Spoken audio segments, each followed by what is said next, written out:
right, good afternoon, everyone. Again, I'm Doug Stone with CGI.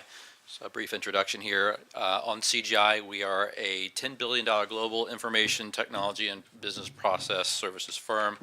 We employ about 70,000 people around the world, providing IT consulting, systems integration, business process outsourcing. And we have about 150 IP services available as well. Our commercial clients include all sectors of banking and financial services, retail and manufacturing, healthcare and life sciences. In the U.S., our government clients include nearly every cabinet level federal agency, all four military services, and the majority of the U.S. states. We've been a part of the Pittsburgh market for over 30 years, providing services to some of the largest financial, healthcare, manufacturing, and government entities in the region. We're proud to be a part of the local community and further enhance our presence with the merger of Summa Technologies. CGI's merger with Summa strengthens our capabilities for clients in the region. With almost 400 resources in the area, we invite you to get to know us at cgi.com. And with that, I'd like to introduce you to our first speaker from Lunametrics, Jonathan Weber, Data Evangelist.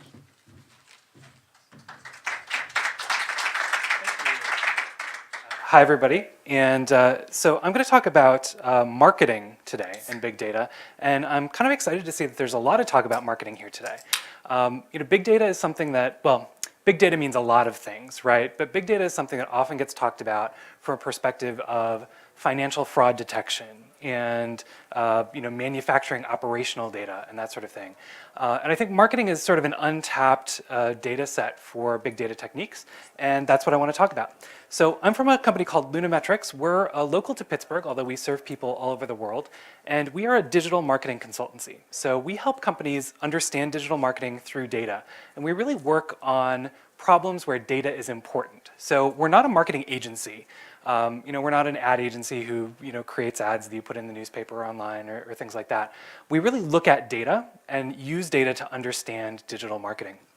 And we work with clients across a whole variety of industries and all across the world. I'm going to talk about a number of examples in the next few minutes here. Like I said, we really focus on problems where the data is important. I get this really cool title, which is Data Evangelist, which means that I get to do stuff like this. But also we do a bunch of training in various kinds of tools. We have a specialization in Google's suite of digital analytics tools, although we also work with lots of other tools as well. So we do training seminars all over the country, that sort of thing. And I work with clients to really think about the strategic value of web data especially, and how that fits in with the rest of an enterprise and really tells you about your customers.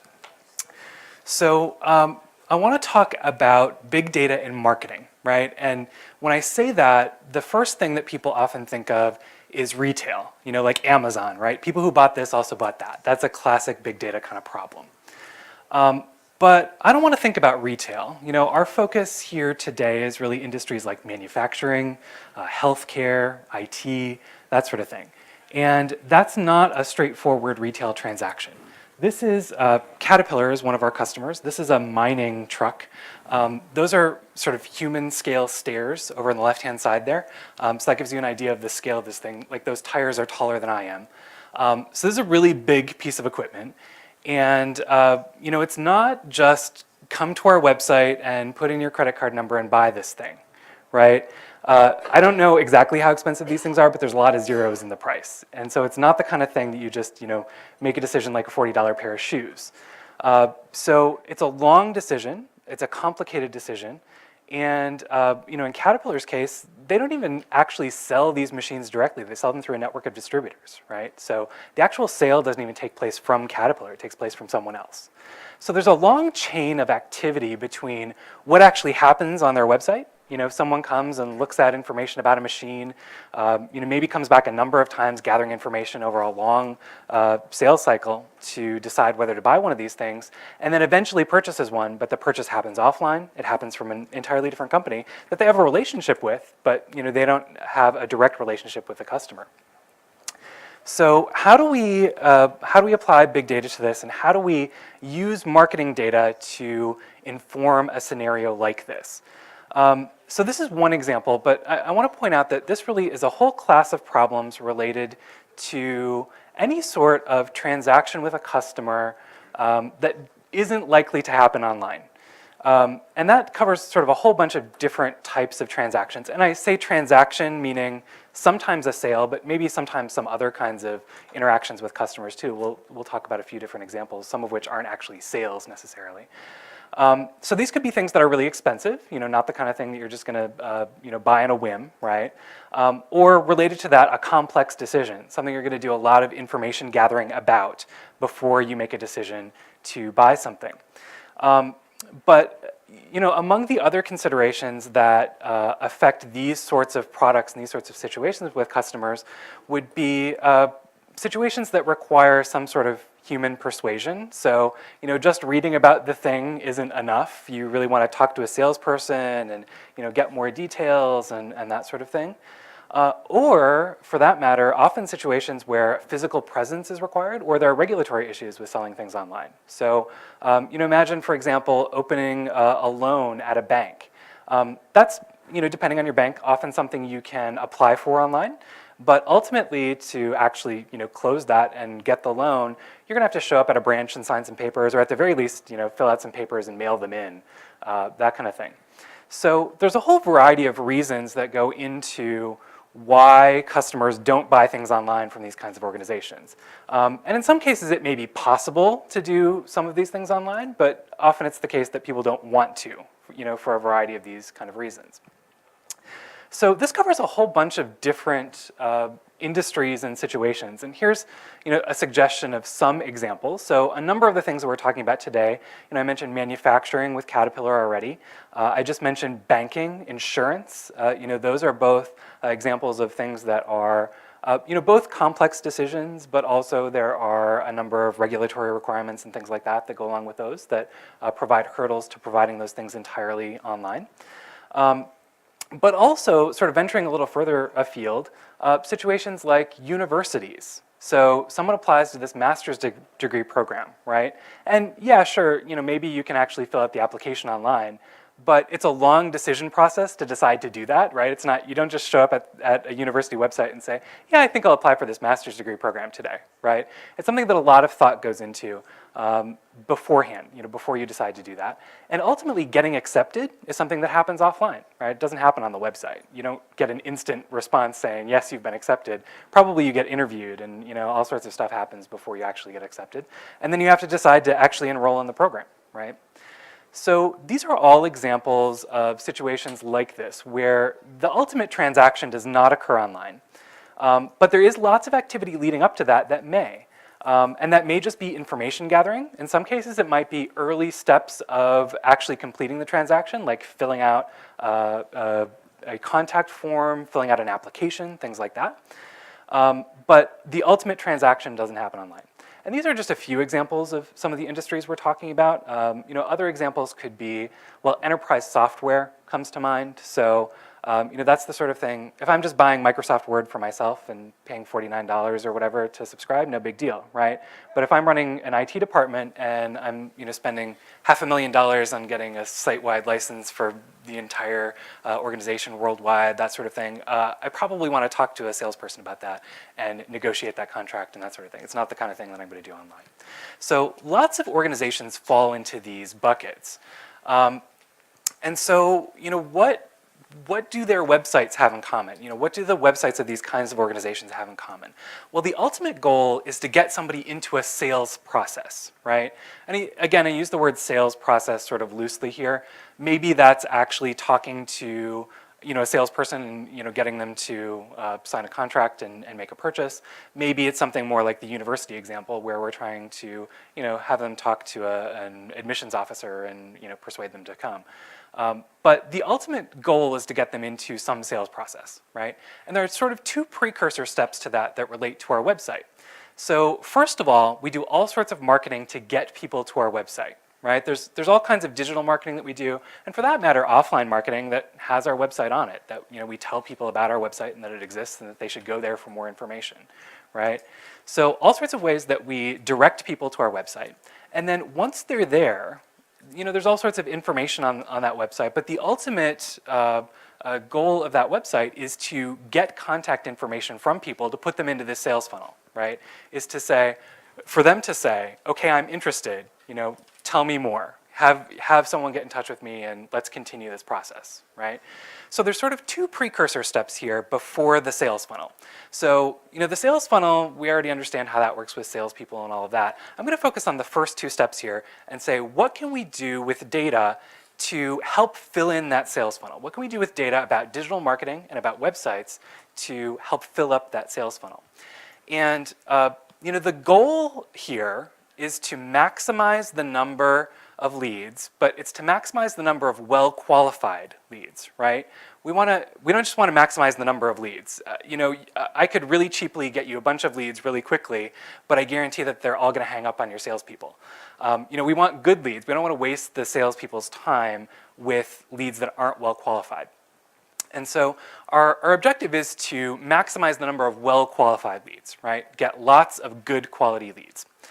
And so, for those two different steps, let me start with two premises that I think we can probably all agree on. First of all, about marketing. Marketing takes time and money. And so let's spend that time and money in the most efficient way possible to get the best leads, right? Let's spend the money on the people who are actually likely to become a sale down the road. And in step number two, actually getting those leads from the website, the web experience, what somebody sees and reads and does on our website affects what they think about us. From a spectrum of, wow, this is really exciting, I love this product, I want to know more, I want to buy this, to, oh, this doesn't really seem like what I want, and this company seems like it has a really broken website and I hate it. There's some spectrum of experience in there, and that affects what people do and how they proceed and whether they enter that sales funnel. And so we also want to make sure that we're giving them, sort of putting our best face forward there and making sure that we give them the information that they want and the experience that they want that makes them likely to become a lead, right? So we can focus on both of these areas using data to maximize the number of good quality leads that go into that sales funnel. So to talk about that, I want to talk about a particular case study. This is a customer of ours, Teach for America. And I choose this knowing that it's sort of outside the industries that we're talking about today, but I choose it because it's a really sort of straightforward example. It's easy to understand, and it's also fairly easy to see how it applies across all of those sort of lead generation scenarios that we talked about, whether it's manufacturing or healthcare or insurance or all those kinds of things. So you may already be familiar with Teach for America. It's an organization, a nonprofit organization that recruits mostly recent college graduates to teach in high schools, usually troubled high schools that are hard to recruit good teachers to. And so they work with a program that funds these students to teach for 1 or 2 years in these high schools. And so their problem is very much like any of these lead generation problems we talked about, right?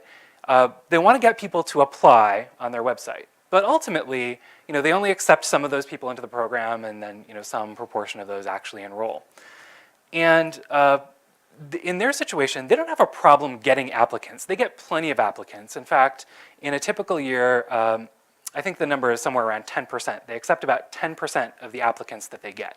So they get 10 applications for every one that they actually accept. So they get plenty of applications. The challenge is they want the best applications, right? They want the students who are the best to take these positions and to apply to the program so that they can accept the very best set of recruits into the program every year.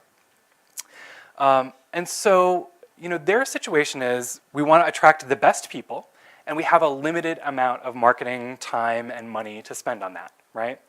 And so they're in this situation where we want to optimize the number of good quality applicants that we get using this limited budget. And so how do we do that? Well, we do that by looking at the data. And in their case, since their applications really occur on a yearly cycle, we look at last year's data. Right? We look at last year's data, and we look at the people who applied and the people who were accepted, and say what sets the people who were accepted apart. And in some cases, that's an a priori factor that we have in mind. Like, for example, they know they want more applicants in science and math because those subjects are underrepresented in the applicants that they get.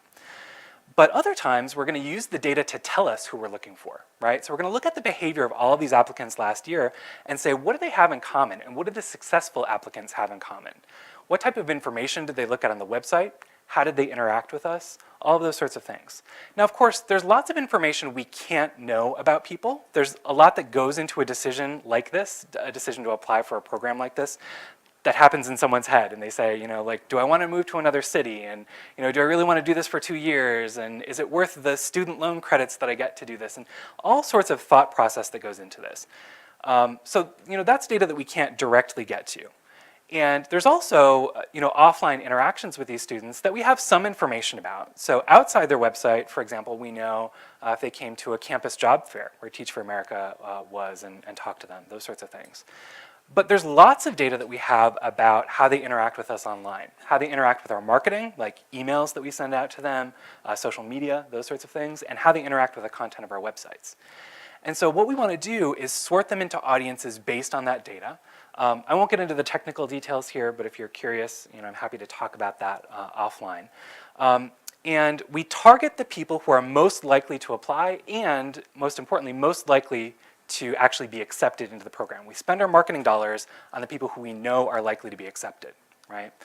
And so doing this, they used remarketing to do this. So people who have been to our website before, we know that some of them are particularly likely to be accepted into the program. Let's target them with advertising. For example, when they go to Google and search for career information, that sort of thing. We want to remind them that Teach for America exists and like, hey, you were thinking about this, you should keep thinking about it. We really want you. And so by doing this, they were able to increase the conversion rates for these marketing campaigns by over 50%, 57%, in getting people to apply to the program over the campaigns that weren't targeted in this way. So that's a big deal. This means that they're getting more than 50% as many conversions from the same marketing spend. Or you can shrink your marketing spend and get the same number of conversions, however you want to think about that, right? And so, this was sort of phase one, right? Looking at last year's data, targeting people this year and figuring out how to do that with marketing. But also, the extension of this then is to start scoring people based on the things that they do that make them look like a good applicant, look like someone who is likely to be accepted into the program. So, that's one example. That's sort of in the marketing end here. As I pointed out, there's also the whole other area, the website experience itself. So, all sorts of things we can do there with personalization, with content experimentation, with attributing content, what content is likely to persuade people to apply, all of those sorts of things as well. So that's just one example, but lots of examples of ways that we can use data to help in marketing here.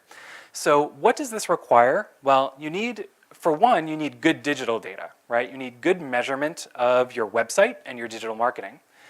And for the other part, you really need to be able to connect that data to offline data that you have. This is where lead generation marketing is different from e-commerce or from retail, right? It doesn't all happen on the website. So we need to be able to connect information about people and what they do online with what they do offline. When did they talk to a salesperson in our CRM? When did they actually sign a contract? All of those sorts of things that we have from offline data sources. So again, I don't have time to go into the details here, but if you're curious about how to do this or strategies for doing this, come and talk to me. So that's it. I think we have maybe 1 minute left, so time for one quick question before I get roped off the stage here. Anybody have a question? Yeah. You used the data last year for this year, right? So they already applied last year. Will they apply again? So how can you look at the historical data? What kind of Yeah, well, so yeah, that's a great question. So that's sort of particular to this scenario where they really have this yearly application process, right? So none of the sales in this case take place throughout the course of the year. There's an application period that's open, and then it closes, and they accept people. And so because of that, we had to base this on last year's data. But it's not about the individuals themselves. It's about how they look like individuals who were successful last year. So what are the characteristics that make them like the people who were successful the previous year? In a typical lead generation situation, we don't have a calendar that's that strict. And so we would evolve this model going forward. We say, okay, we're going to change our targeting. How does that affect this? And what other factors should we take into account as we move forward? Take another question if All right, one more question. Yeah. Can you talk to some of the testing that you do to really hone in on the types of targeting that's successful? Yeah, so testing is a really important part of this. So, the data can start to tell us where to look, who is likely to be successful, what content is important, that sort of thing. What it doesn't tell us is like, okay, this content is important, but how could it be better? And so testing is really important. This sort of analysis tells us where to look. For what to do, typically we would do like A/B or multivariate testing on web content or on emails or marketing campaigns, that sort of thing. So we try different messaging, try different targeting, compare those to one another, and look for statistical significance between them. All right, I think we're out of time. Thank you.